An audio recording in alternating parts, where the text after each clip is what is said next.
신약성경 200페이지 사도행전 8장 1절부터 8절까지 말씀을 한 절씩 교독하겠습니다. 8장 1절을 제가 먼저 읽습니다. 사울은 그가 죽임당함을 마땅히 여기더라. 그날에 예루살렘에 있는 교회에 큰 박해가 있어 사도 외에는 다 유대와 사마리아 모든 땅으로 흩어지니라. 경건한 사람들이 스데반을 장사하고 위하여 크게 울더라. 사울이 교회를 잡멸할새 각 집에 들어가 남녀를 끌어다가 옥에 넘기니라. 그 흩어진 사람들이 두루 다니며 복음의 말씀을 전할세. 빌립이 사마리아 성에 내려가 그리스도를 백성에게 전파하니 우리가 빌립의 말도 듣고 행하는 표적도 보고 한 마음으로 그가 하는 말을 따르더라.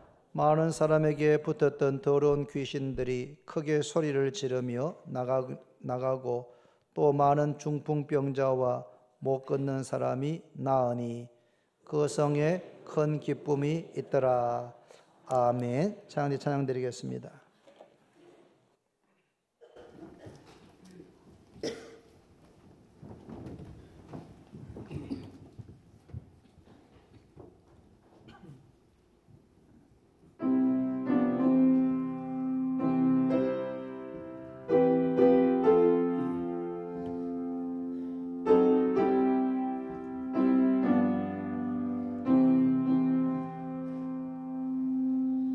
하늘과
언약 안에 있는 축복의 통로 당신을 통하여서 열방이 쉽게 돌아오게 되리 당신을 하나님의 언약 안에 있는 축복의 통로 당신을 통하여서 열방이 주께 예배하게 되리. 할렐루야. 예, 은혜로운 찬양 감사드립니다. 스데반이 죽었습니다. 초대 예루살렘 교회에 스데반 집사님이 순교를 당하셨습니다. 돌에 맞아 피 흘려 죽으면서 주 예수여 내 영혼을 받으소서라고 했고 또 무릎을 꿇고는 이 죄를 그들에게 돌리지 마옵소서라고 말씀하시고는 운명하셨습니다. 사울은 유대교에 특별히 열심히 있었던 청년 사울은 스데반이 돌에 맞아 죽는 것이 마땅하다, 당연하다, 옳다 그렇게 생각했습니다. 그날에 스데반이 순교를 당한 바로 그날에 예루살렘에 있는 교회에 큰 박해가 있어 이전까지만 해도 예수님을 믿으면 유대인들이 싫어하기는 했지만 박해하지는 않았습니다. 그런데 스데반이 순교당하는 이날부터 시작해서 사울이라는 청년이 중심이 되어서 교회를 잔멸하기 시작했습니다. 예수를 믿는다고 하는 그러한 정보가 입수되면 예수님을 믿는 것처럼 보여지면 각 사람의 집에 들어가서 남자와 여자를 끌어내고 감옥에 집어넣는 그러한 큰 박해가 예루살렘에 시작되어졌습니다. 사도들 외에 성도들이 다 유대와 사마리아 모든 땅으로 흩어지니라. 큰 박해가 예루살렘에 시작되면서 사도들을 제외한 모든 성도들은 어디로 흩어졌습니까? 유대와 사마리아 모든 땅으로 흩어졌습니다.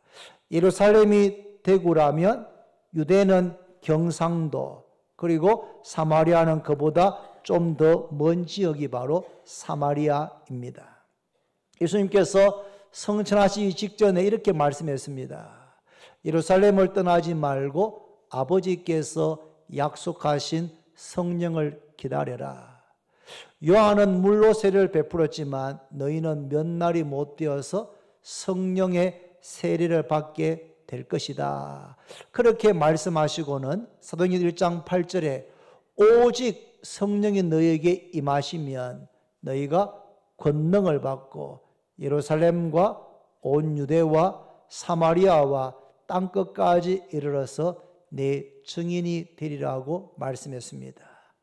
이것이 예수님의 비전이고 예수님의 계획입니다.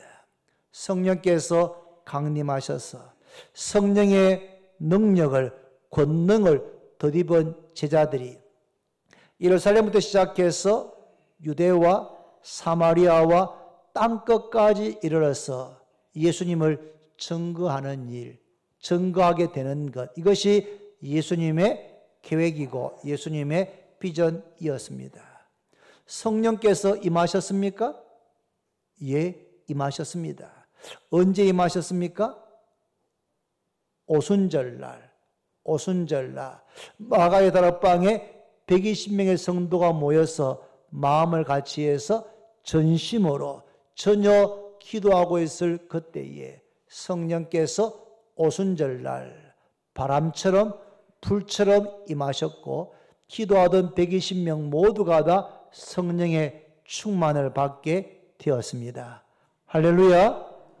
성령의 충만을 받게 되자 성령께서 말하게 하심을 따라서 각기 다른 언어로, 다른 방언으로 하나님의 큰 일을 말하기를 시작했습니다. 그때 오순절을 지키기 위해서 천하 각국에서 모여든 경건한 유대인들이 자신들의 모국어로, 자신들의 난곳 방언으로 제자들이 하나님의 큰 일을 증거하는 것을 보고 사람들이 모여들었고, 그곳에서 베드로가 일어나서 말씀을 전했습니다. 말씀의 핵심은 여러분들이 십자가 못 박아 죽인 예수를 하나님이 주와 그리스도가 되게 하셨다. 너희가 십자가 못 박아 죽인 예수가 바로 그리스도라고 증거했고, 그날 무려 3,000명이나 회개하고 예수를 믿는 역사가 일어났습니다.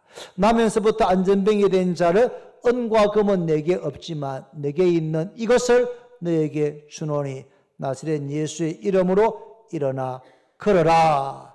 그렇게 명하고 그의 오른손을 잡아서 일으킬 때에 한 번도 태어나서 걸어보지 못했던 안전병이가 일어나서 걷고 뛰고 하나님을 찬미하게 될 때에 사람들이 모여들었고, 그날 베드로의 두 번째 설교를 듣고 5,000명이 회개하고 예수를 믿게 되었습니다. 주께서 날마다 구원받는 사람을 더하여 주셨고 7명의 집사를 세우고 난 다음에는 제자의 수가 심히 더 많아졌습니다. 말씀은 왕성하게 되었고 교회가 부흥되는 역사가 일어났습니다. 할렐루야. 그러한 역사가 우리 교회에도 있기를 바랍니다. 하나님의 영광을 위하여 성령의 능력으로 주원교회여 비상하라. 그렇게 우리가 4년 10개월간 기도해 왔는데, 하나님 우리 교회 가운데 성령께서 임하셔서 권능을 받고 성령의 능력으로 우리 주원교회 한 분 한 분이 변화되어지고 독수리가 날개치며 올라감 같이 그렇게 비상하는 날아오르는 역사가 일어나게 주옵소서. 그렇게 믿음으로 기도하시기를 바랍니다. 그런데 말씀이 왕성하고 교회가 부흥되어졌는데 사도들이나 성도들 가운데 그 어느 누구도 예루살렘 성 밖으로 성 울타리를 넘어서 유대로 사마리아 지역에 가서 복음을 전할 생각을 하지 않고 있었습니다. 예수님께서 성령이 너에게 임하시면 너희가 권능을 받게 되고 예루살렘부터 시작해서 유대와 사마리아와 땅끝까지 이르러서 나의 증인이 될 것이다 라고 말씀하셨는데, 성령께서 임하셨고 권능을 받았지만 예루살렘 안에서 말씀이 왕성하고 부흥하는 은혜롭고 행복한 교회 생활, 물론 몇 차례 어려움이 있었습니다. 아나니와 삽비라 부부의 사건도 있었고 헬라파 과부들이 원망하는 사건도 있었지만 그러한 문제들이 적절하게 해결되어지면서 교회가 안정되어지고 교회 생활이 은혜롭고 행복하게 되기는 했지만 그 어느 누구도 예루살렘 밖으로 주님의 말씀대로 유대로 사마리아 지역으로 가서 예수님의 증인이 될 생각을 하지 못하고 있었습니다. 그때 예루살렘에 큰 박해가 일어나게 되었고 사도들을 제외한 성도들은 유대와 사마리아 모든 땅으로 흩어지는 일이 있었습니다. 여러분, 수십 년간 정든 고향, 정든 삶의 터전 예루살렘을 떠나서 예루살렘 성 밖에 유대 지역으로 사마리아 지역으로 흩어진다는 것은 어마어마하게 고통스럽고 힘든 일입니다. 큰 박해의 바람이 몰아닥쳤고 성도들은 유대와 사마리아로 흩어져서 뭘 했습니까? 4절에 보시면 그 흩어진 사람들이 두루 다니며 뭐 했습니까? 복음의 말씀을 전할세. 여러분, 예루살렘 교회가 모든 성도들이 날마다 예수가 그리스도라고 가르치기와 전도하기를 그치지 아니했다고 6장에 나옵니다. 그런데 교회가 부흥되어지고 안수 집사님들이 세워지고 세월이 지나다 보면 전도하는 일은 사도들이나 안수 집사님들이나 직분 맡은 사람들이 하고, 나같이 초신자가, 나같이 뭘 할 줄 모르는 사람이, 말주변도 없는 사람이 어떻게 전도하는가, 그렇게 하면서 점점 그냥 안정된 교회 생활에 익숙해지기가 쉬웠을 겁니다. 그럴 때 스데반이 순교당하고 예루살렘 교회에 큰 박해가 일어나면서 성도들은 유대와 사마리아 지역으로 두루 다니며, 흩어졌는데 두루 다니면서 복음의 말씀을 전하게 되었습니다. 여러분, 우리의 삶 가운데도 많은 경우에 고난이 축복이고 위기가 기회가 될 때가 있는 줄로 깨닫기를 바랍니다. 특별히 성도들은 고난이 있고 어려움이 있을 때 그것 때문에만 절망하지 말고, 하나님 이 어려움, 이 풍랑 인연하여서 더 빨리 가게 되기를 바랍니다. 저도 시인처럼 고난 당하기 전에는 내가 몰랐는데 고난 당하는 것이 내게 유익이었다, 그렇게 고백할 수 있도록 이 어려움을 제가 잘 참고 견디고 인내하고 승리하고 고난 가운데 있는 하나님의 뜻이 저의 삶에 이루어지게 해 주옵소서. 그렇게 기도하기를 바랍니다. 흩어진 성도들이 두루다니면서 복음의 말씀을 전할 때에 5절에 보시면 빌립이 사마리아 성에 내려가 그리스도를 백성에게 전파하니, 여기 나오는 빌립은 예수님의 12제자 가운데 한 명 빌립이 아니고 초대교회의 7명의 집사, 스데반과 함께 택함을 받고 안수받아서 집사된 7명의 집사 가운데 한 사람 빌립 집사입니다. 빌립이 어디로 갔다고 했습니까? 사마리아 성에 내려갔습니다. 당시 유대인들은 이방인과 피가 섞인 북이스라엘은 아수르 제국에서 멸망을 당하면서 아수르 왕의 외교 정책에 의해서 이주되어져서 이방인들과 혼혈되어지는, 피가 섞이는 이런 일이 있었습니다. 그래서 유대인들은 이방인과 피가 섞인 사마리아 사람들을 사람 취급을 하지 않았고, 그런 취급을 받았던 사마리아 사람들도 유대인들을 증오하고 있었습니다. 그러므로 유대인으로서 자기 발로 사마리아에 가서 진리를 논하고 복음을 전한다는 것은 유대인들에게는 비난받을 일이고 사마리아인에게는 배척당할 일이었습니다. 그런데 빌립이 사마리아 성에 내려갔고 가서 뭘 합니까? 그리스도를 백성에게 전파했다. 4절에서는 흩어진 성도들은 흩어져서 두루다니면서 복음의 말씀을 전했는데 빌립은 사마리아 성에 내려가서 그리스도를 전파했습니다. 두 줄이 이렇게 병행하고 있습니다. 병행. 여러분, 흩어진 성도가 전한 복음의 말씀과 빌립이 전한 그리스도는 다른 게 아닙니다. 복음의 말씀이 곧 그리스도이시고 복음의 핵심이 예수 그리스도이신 것을 믿으시기를 바랍니다. 예수님께서 너희가 영생을 얻을 줄 알고 성경을 상고하거니와 성경은 곧 내게 대하여 증거하는 것이다. 신구약 성경 전체가 바로 예수 그리스도를 증거하고 있는 줄로 깨닫기를 바랍니다. 그런데 예수 믿는 유대인들조차도 다른 유대인들처럼 사마리아인들은 진리를 깨닫지 못하는 짐승 같은 존재이고 하나님의 구원에서는 제외된 저주받은 집단이라고 생각해 왔습니다. 유대인들도 그렇게 생각했을 뿐만 아니라 예수님을 믿는 유대인들도 사마리아인은 구제불능, 하나님께서 구원에서 제외된 그런 저주받은 집단들이라고 생각해 왔습니다. 그런데 사마리아인들이 빌립이 전하는 복음을 듣고 복음을 받아들이고 복음을 믿고 한 마음으로 복음을 따르게 되었습니다. 빌립이 전하는 복음의 핵심인 그리스도를 받아들이고 그리스도를 믿고 그리스도를 한 마음으로 따르는 역사가 일어나게 되었습니다. 여기서 그 결과가 복음을 듣고 그리스도를 받아들이는 결과가 8절에 보면은 그 성에 큰 기쁨이 있더라. 한번 따라합니다. 그 성에, 사마리아 성에 큰 기쁨이 있더라.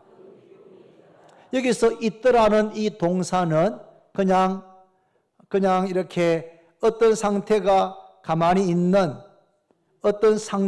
가만히 있는 상태를 표현하는 것이 아니고 역동적인 현상을 의미합니다. 예를 들면 호수의 물이 잔잔하게 있는 상태라고 보다는 폭포가 떨어지는, 물이 폭포에서 떨어지는 혹은 샘이 물에서 샘이 솟아나는 것과 같은 이런 역동적인 현상을 가리키는 단어가 있더랍니다. 그러니까 큰 기쁨이 예루살렘 성에 샘 솟듯이 솟아나더라는 표현이 이 8절에 대한 적절한 해석입니다.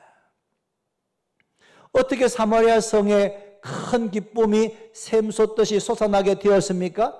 그것은 빌립이 전하는 복음의 말씀을 듣고 예수님을 받아들였습니다. 그리고 7절에 보시면 그 결과로 많은 사람에게 붙었던 더러운 귀신들이 크게 소리를 지르며 나가고 또 많은 중풍병자와 못 걷는 사람이 나으니 8절에 그 성에 큰 기쁨이 있더라. 이로 사마리아 성에 기쁨이 샘솟듯이 충만하더라.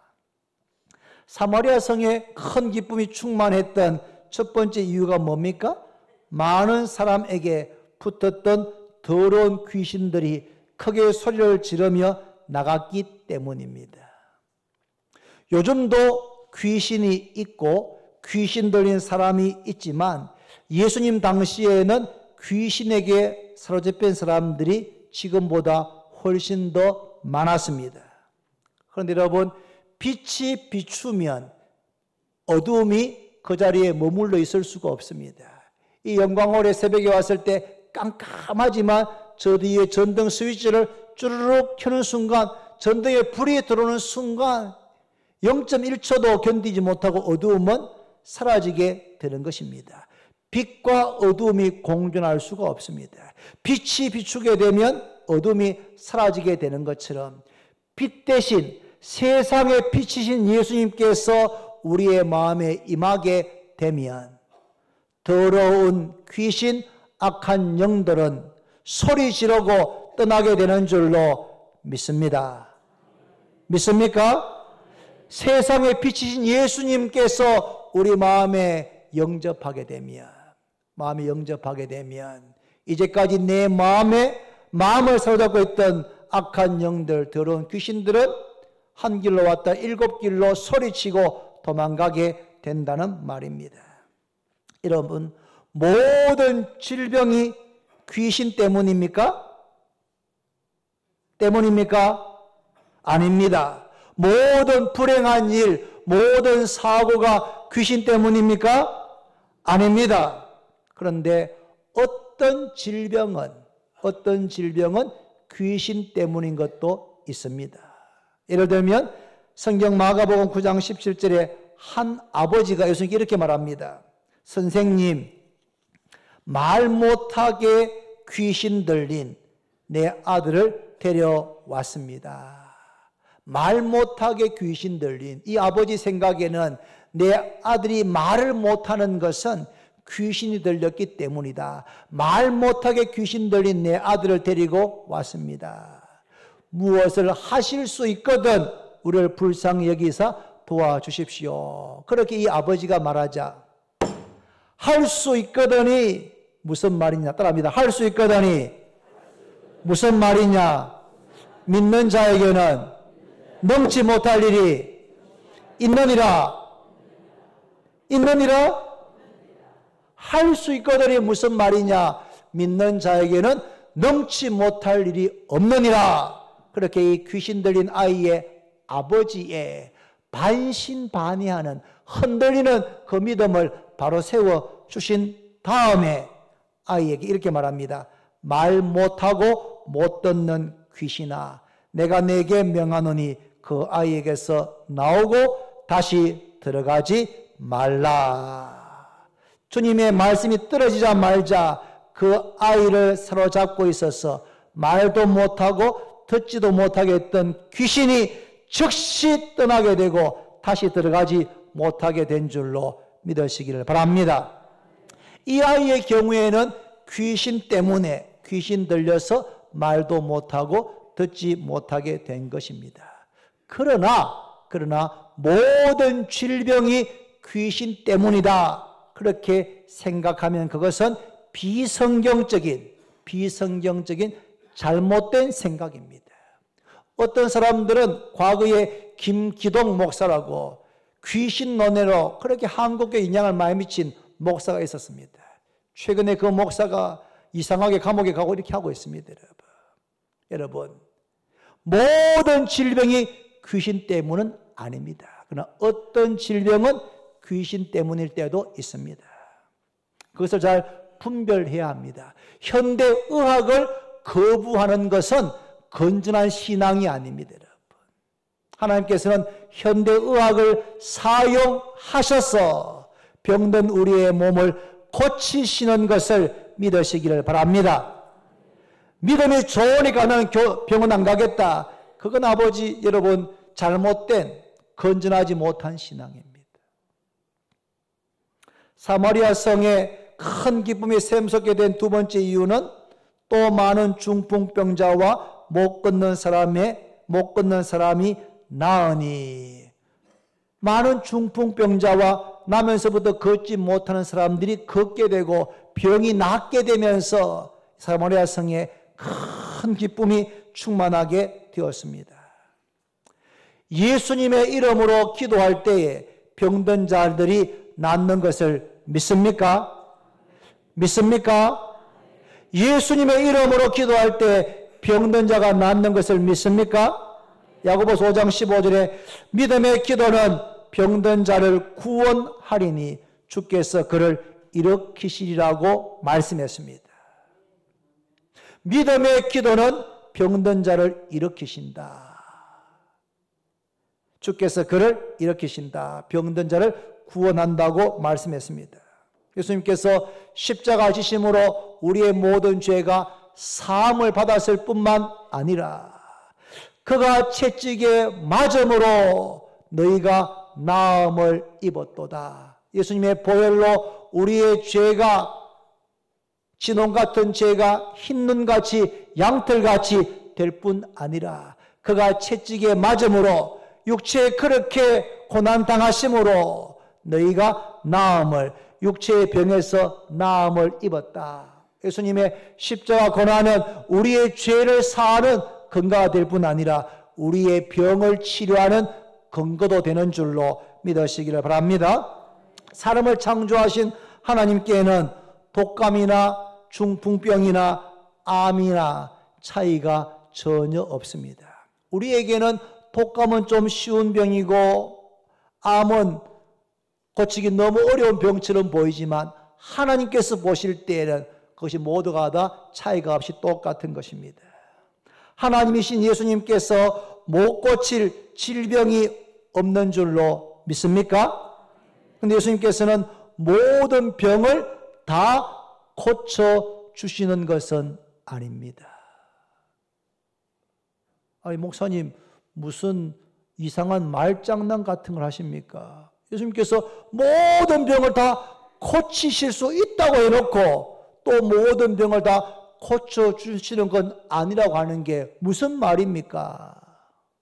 여러분, 사도 바울은 기도할 때에 죽은 자가 살아나기도 하고 수없이 많은 병자를 고치고 사도 바울의 손수건만 가지고 갖다 얹으면은 병자가 낫는 그런 놀라운 역사가 일어났습니다. 바울이 했습니까? 아닙니다.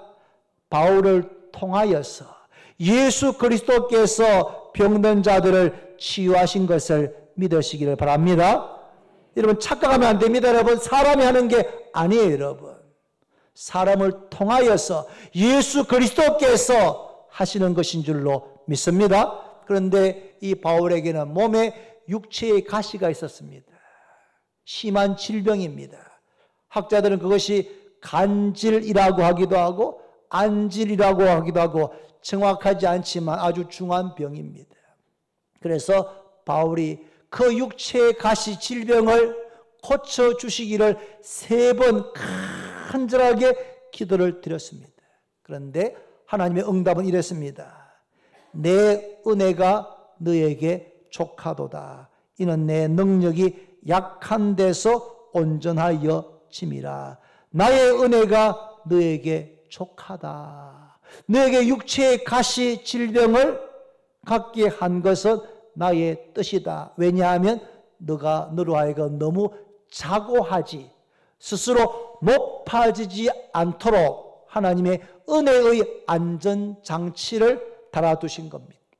바울은 삼청천에 올라간 신비한 경험을 수없이 많이 했던 사람이기 때문에 자칫 잘못하면 2단으로 3단 교주로 빠질 수가 있기 때문에 그 모든 것이 바울이 한 것이 아니고 바울을 통하여서 주님 하신 것을 죽는 날까지 고백하도록 하기 위해서 그의 몸에 육체의 가시를 두었고 내 은혜가 너에게 족하다. 그렇게 말씀했을 때 바울은 왜 그렇습니까? 하고 따진 것이 아니고 기뻐했습니다. 아하, 내게 육체의 가시가 있는 것이 주님의 그런 깊은 계획이 있구나면서 감사하고 찬양을 드렸습니다. 그래서 그 다음에는 바울이 내가 약한 그때에 곧 강함이라. 내가 약하기 때문에 내게 가시가 있기 때문에 더 주님을 의지하고 주님의 역사가 나타나는구나 라고 고백하게 되었습니다. 여러분 우리 가운데도 너무 힘들고 어려운 고난 가운데 특별히 본인이나 가족의 질병 때문에 오래 고통받는 분이 계시다면 저는 교회 오빠 이관희라는 책을 꼭 권하고 싶습니다. 올해 나온 책인데 읽으면 그 이관희 집사님 부부가 쓴 책인데 너무나 마음에 감동이 됩니다.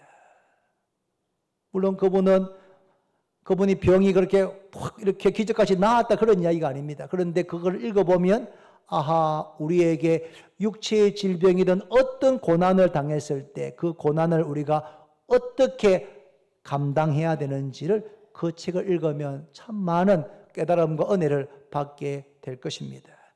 저는 예수님의 이름으로 병이 치유될 줄을 믿습니다. 믿으시기 바랍니다. 또 그러한 치유의 역사가 우리 교회 예배 때마다 말씀을 들을 때마다 기도할 때마다 일어나게 되기를 바랍니다. 그러나 때로는 아픈 것이 하나님의 뜻일 때도 있다는 사실도 기억해야 합니다. 우리 육체의 병이 낫는다고 해서 죽을 때까지 다시 아프지 않는 것은 아닙니다. 또 아프게 됩니다. 나사로는 죽은 지 나흘 되는 날 살아났습니다. 주님께서 살려내셨습니다. 그러나 그는 영원히 산 것이 아니고 또 늙고 병들어서 나사로는 또 죽었습니다. 많은 중풍병자의 병이 낫고 못 걷는 사람이 걷게 되면서 큰 기쁨이 사마리아 성에 있었습니다만 그게 전부가 아닙니다. 여기서 많은 중풍병자와 못 걷는 사람이 나으니라고 하는 이 나으니는 헬라어 동사가 테라퓨어라고 하는 동사입니다. 이것은 두 가지 의미가 있는데 to cure, 치유하다, 고치다는 뜻도 있고 to serve, 예배하다, 섬기다는 두 가지 의미가 헬라 사전을 찾아보면 나옵니다. 빌립이 전하는 복음을 듣고 그리스도를 믿게 되었다고 해서 모든 불치병이 다 나은 것은 아닙니다. 그 가운데는 바울 사도처럼 그 병을 갖고 살아가는 사람들도 있었을 것입니다. 육체의 질병이 치유되지 않았어도 예수님을 믿고 하나님과의 관계가 회복되어지고 하나님께 예배자, 참된 예배자가 되고 섬기는 사람으로 살게 되면서 그 마음의 기쁨이 샘솟듯이 솟아나게 되었다는 의미가 있는 것입니다. 요한복음 4장에 보면 수가성에 사는 사마리아 여인이 우물가에서 예수님을 만나게 됩니다. 예수님께서 그 여인에게 물을 좀 주십시오 라고 먼저 청합니다. 여인이 보니까 유대 남자입니다. 투명스럽게 당신은 유대 남자인데 어떻게 나한테 물을 좀 달라고 하십니까? 라고 투명스럽게 대꾸했습니다. 그런데 예수님께서 그 여인에게 이렇게 말합니다. 너가 주는 물을 마시는 자는 다시 목마르겠지만 내가 주는 물을 마시는 자는 영원히 목마르지 아니하리니 내가 주는 물은 그 속에서 영생하도록 솟아나는 샘물이 되리라. 너가 주는 우물물을 마시면 다시 목마르게 되지만 내가 주는 물을 마시게 되면 영원히 목마르지 않게 되는데 그 속에서 영생하도록 솟아나는 샘물이 된다. 예수를 믿으면 그 속에서 영생하도록 솟아나는 생명이, 기쁨이 충만하게 되는 줄로 믿습니다. 이 여인이 물동이를 물 들어왔다가 버려두고 동네로 달려가서 그전까지는 거의 우울증 환자와 같이 대인기피증, 사람들 잘 만나지 않던 이 사마리아 여인이 예수를 만나고는 물동이를 버려두고 동네로 달려가서 여러분, 제가 오늘 선지자들이 말한 그분을, 메시아를, 그리스도를 만났습니다 라고 증거했습니다. 그 여인이 예수를 만나고 난 다음에 그 속에서 샘솟듯이 솟아나는 기쁨으로 충만된 줄로 깨닫기를 바랍니다. 예수를 믿고 하나님을 나의 아버지로 믿고 관계가 회복되고 예배자가 되면 나의 상황과 환경을 초월해서 그 어느 누구도 빼앗을 수 없는 그런 기쁨을 누리게 됩니다. 할렐루야. 여기 나은이라는 이 동사가 테라피오라고 해서 치료되다는 의미도 있지만 to serve, 예배드리다 또는 serve라고 하는 것은 섬기다, 봉사하는 것이죠. serve, 서비스. 예수 믿기 전에 모든 사람들은 다 어뜸이 되고 1등이 되고 최고가 되고 성공하고 섬김을 받고 싶어 합니다. 그런데 예수님을 믿으면, 예수님을 제대로 믿으면 섬김을 받는 자리가 아니고 섬기는 사람으로, 섬김을 받는 사람이 아니고 섬기는 사람으로, 어뜸이 아니고 종의 사람으로 살고 싶어 하게 됩니다. 왜냐하면 섬김을 받는 것도 기쁘지만 섬길 때 더 큰 기쁨이 있기 때문입니다. 제가 전에 한번 말씀을 드렸지만 안산 동산교회에서 하는 모 수양회에 제가 참석했습니다. 3박 4일 동안 하는 그런 수양회였습니다.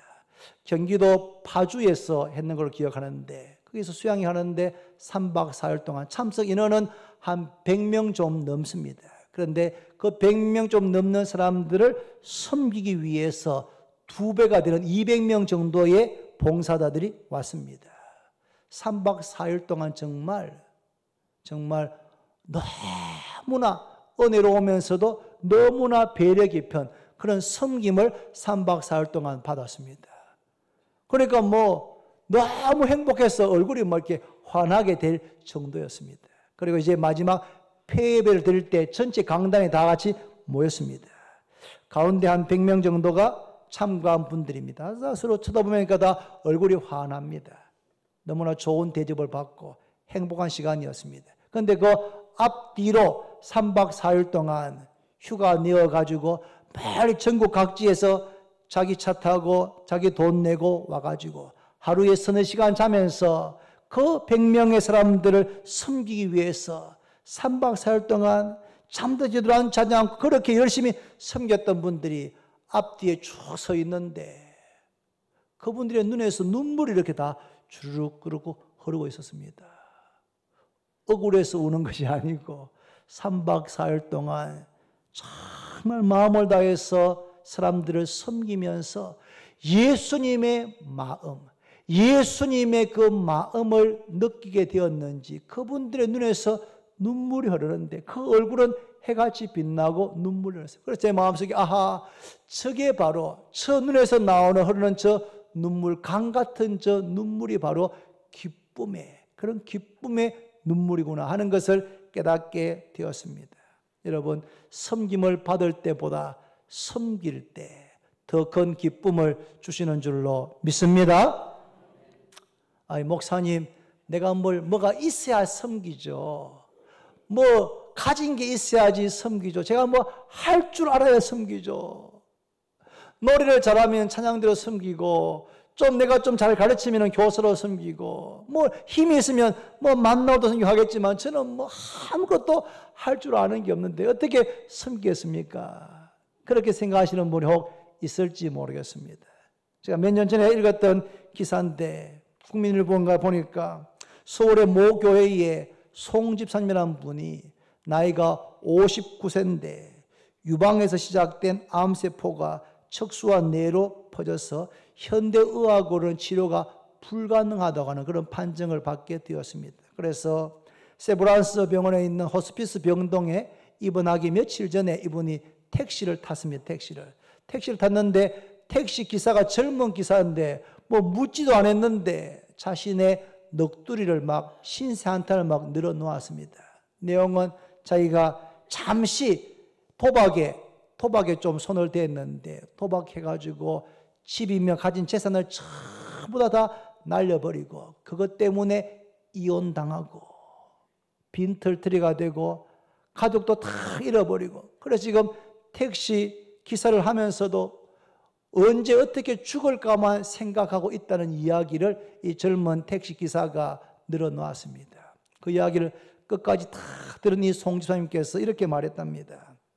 기사님, 저는 시한부 인생을 사는 말기암 환자입니다. 의사 선생님께서 말씀하시기를 길면 6개월, 짧으면 2개월 살 수 있다고 했습니다. 기사에게 선생님 꼭 절망하지 말고 아직까지 시간이 많이 있으니까 매사에 최선을 다하시고 열심히 살면 반드시 좋은 날이 올 겁니다. 반드시 재기할 수 있을 겁니다. 그렇게 했더니 조금 전까지만 해도 자기 이야기할 때는 막 얼굴이 막 어둡고 그랬던 분이 이 집사님의 이야기를 들으면서는 그 이야기를 있는 그대로 받아들이고 예, 제가 그렇게 하겠습니다 라고 반응했다고 하는 그런 기사를 읽은 적이 있습니다. 자신의 몸은 비록 병들었지만 절망 가운데 있는 사람을 이렇게 마음을 다해서 섬기려고 할 때에 주님께서 그 마음속에 기쁨과 삶의 의미를 새롭게 충만케 하신 줄로 믿으시기를 바랍니다. 말씀 맺습니다. 저는 이 말씀을 준비하면서 제일 먼저 제 마음속에 하나님, 우리 교회 성도들에게 이런 기쁨이 샘솟듯이 충만하게 주십시오. 그런 소원이 제게 있었습니다. 하나님, 주일날 예배드리기 위해서 일주일 동안 열심히 막 살다가 주일날 아침에 예배하기 위해서 오는 우리 주원교회 성도들 한 분 한 분에게 사마리아 성 사람들의 그 마음 속에 기쁨이, 큰 기쁨이 샘솟듯이 솟았던 것처럼 그런 기쁨이 충만하게 해주시기를 소원하고 기도했습니다. 사랑하는 여러분, 큰 기쁨이 충만하시기를 바랍니다. 요한복음 15장 11절에 내가 이것을 너희에게 이름은 내 기쁨이 너희 안에 있어 너희 기쁨을 충만하게 하려 함이라. 주님이 땅에 오신 이유가 여러 가지 있지만 우리를 구원하시기 위해서, 생명 주시기 위해서, 죄 사하기 위해서 오셨지만 주님의 그 기쁨을 우리에게 주기 위해서 오셨습니다. 예수님 안에 있으면 예수님이 주시는 기쁨으로 충만하게 됩니다. 예수를 믿으면 귀신이 떠나가게 되고 질병이 치유되게 되고 하나님과의 관계가 회복되어지고 예배자가 되어지고 섬김을 받기보다는 섬기려고 할 때에 우리의 영혼 깊은 곳에서부터 기쁨이 샘솟듯이 솟아나게 되는 것을 믿으시기를 바랍니다. 한번 따라합니다. 항상 기뻐하라. 쉬지 말고 기도하라. 범사에 감사하라. 이것이 그리스도 예수 안에서 너희를 향하신, 우리를 향하신, 나를 향하신 하나님의 뜻이니라.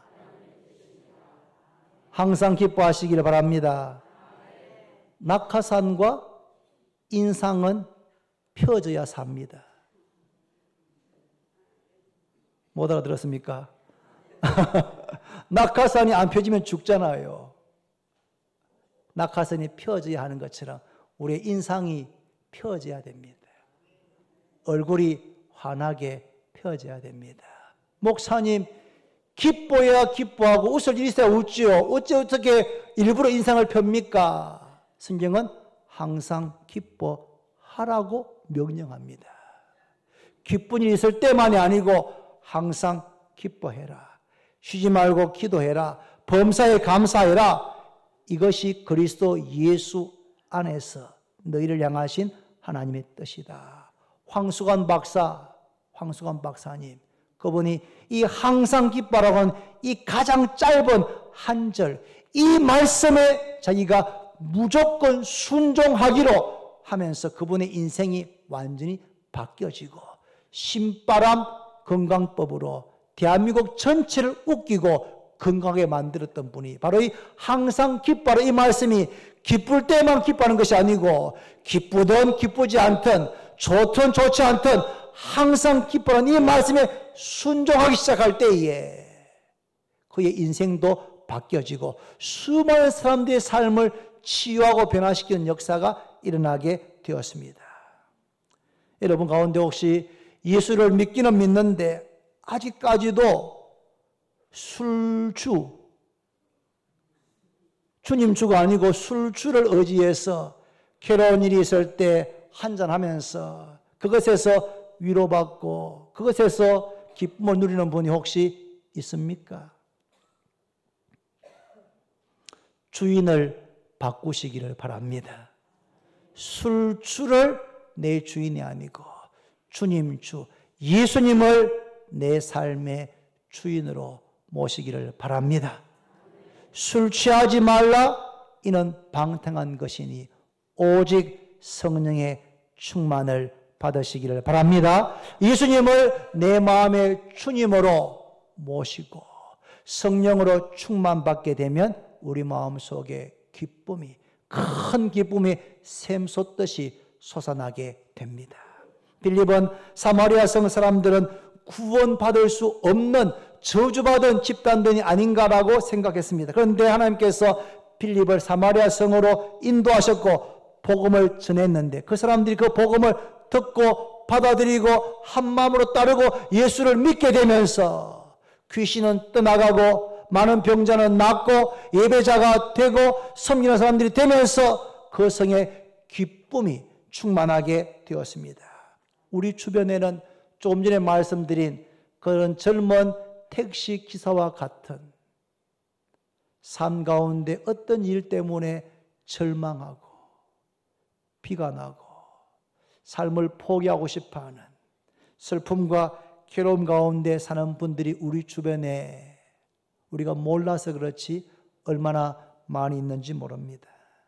우리가 가야 합니다. 우리가 가서 복음을 전해야 합니다. 우리가 가서 예수를 전해야 합니다. 흩어진 성도들이 두루다니며 복음의 말씀을 전했던 것처럼 빌립이 사마리아 성에 가서 그리스도를 전했던 것처럼 우리가 복음을 전해야 합니다. 여러분, 우리가 그분들이 가지고 있는 삶의 문제를 우리가 해결할 수 있는 능력은 우리에게 없습니다. 우리가 그분들의 병을 고칠 수 없습니다.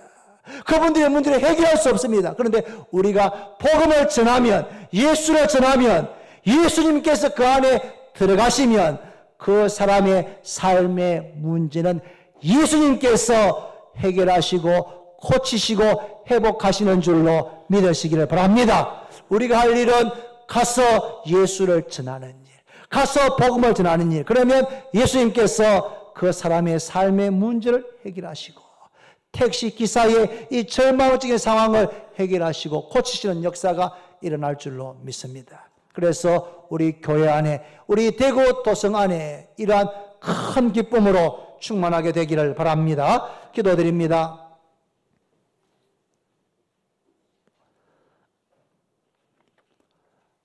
살아계신 하나님 아버지, 어제 이 말씀을 준비하면서 하나님, 이 말씀이 단지 2000년 전에 있었던 사건으로만 전해지지 않고 오늘 우리 교회에서 살아있는 말씀으로, 살아있는 주님의 역사로 체험되어져서 교회에 올라올 때는 염려와 걱정과 슬픔과 여러 가지 좌절 가운데 올라왔다가도 이 말씀을 듣고 사마리아 성 사람들처럼 복음을 받아들이고 예수님을 받아들이면서 이 삶의 문제가 바뀌어지게 되는, 해결되어지게 되는, 슬픔에 변하여 기쁨이 되고 절망에 변하여 소망이 되는 일이 일어나게 해주시기를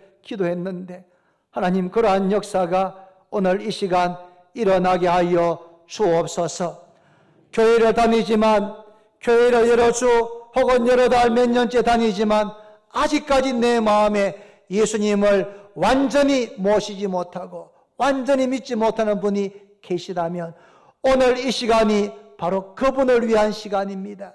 주여, 그 마음을 열게 하시고 사마리아 성 사람들처럼 예수님을 나의 구주로, 예수님을 나의 하나님으로 받아들이고 믿게 하여 주옵소서.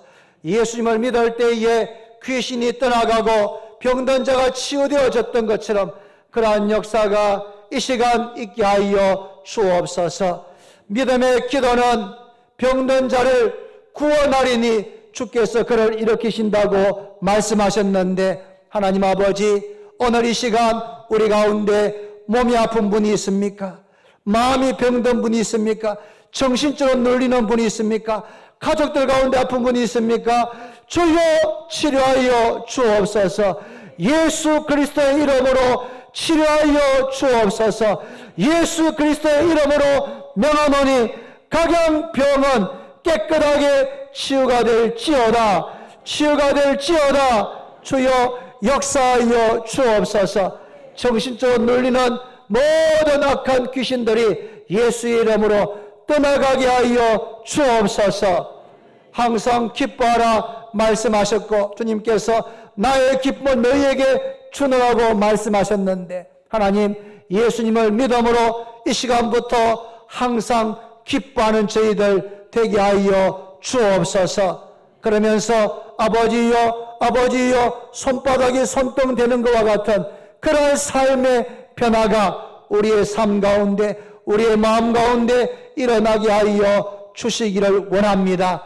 주일날 예배를 드릴 때마다 그러한 변화가 일어나게 하여 주시옵시고, 우리도 빌립처럼 우리 주변에 절망과 좌절과 낙심 가운데 있는 이웃들을 찾아가서 복음을 전하고 예수를 전하게 하여 주옵소서. 우리는 그들이 가진 문제를 해결할 능력은 없지만 예수님을 전할 때 예수님께서 그 모든 삶의 문제를 고쳐주시고 해결하실 줄로 믿습니다. 그래서 우리의 성도들의 가정마다, 우리 교회 안에, 이 대구 안에 큰 기쁨으로 충만케 되는 역사가 일어나게 해 주옵소서.